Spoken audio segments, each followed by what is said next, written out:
سلامونه د کابل ټکی کام درنو لوستونکو او لیدونکو، تاسو ته ښه معلومه ده چې نن سبا د افغانستان میوې او سبزیجات پاخه شوي. نو له همدې امله دې سبزیجاتو او میوو لوی مارکیټ هغه زموږ ګاونډی هیواد پاکستان دی. نو هر کال چې دا وخت را رسیږي یاد هیواد د افغانستان ترانسپورټ په وړاندې ځینې ستونزې راولاړوي. اوس تاسو ګورئ چې په زرګونه ډکې د میوو او سبزیجاتو لارۍ ولاړې دي. پاکستان هیواد په تورخم کې د یادو موټرو پر وړاندې ډیر ورو خپل کارونه پر مخ وړي. یوازې یو ورځ او شپه کې تر 50 پورې باربري موټر یاد هیواد ته اوړي. خو دلته تاسو وینئ چې د یادو موټرو شمیر له زرو اوړي. په دې کې ځینې سبزیانې لکه سره رومیان یا ټماټر ډیر کم وخت کې خرابیږي او دا تاوان یې هغه غریب بزګرانو ته اوړي چې تیر کال راهیسې یوازینۍ هیله یې همدې ټماټرو ته وه.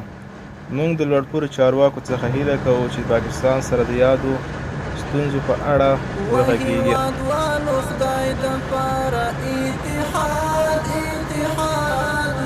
اخ د اختلاف لمبو سوځلې ډېر کورونه له بدخشان تر کندهار اتحاد واړه د یوه افغانستان درانه قومونه و هېوادوالو خدای دپاره اتحاد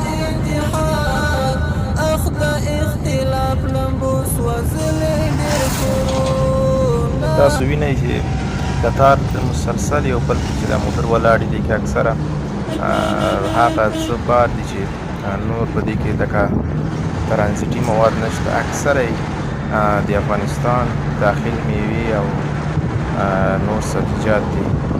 لکه تاسو وینئ دغه موټرو کې پیاز او رومیان، انګور، مڼې او نور داسې هغه مواد نشته چې موږ ووایو چې دغه نه خرابېږي. اکثره مواد هغه دي چې په ورځ د تېرېدلو سره اوس هم ګرمي شته دی او تورخم ښارګوټی تاسو ته خپله معلوم ده چې د ننګرهار په سطح باندې ډېر ګرم دی. نو دلته ډېر موټر ولاړ دي. لاندې نو وشمارو تر اخره پورې تر سبحاو پورې رسېږي.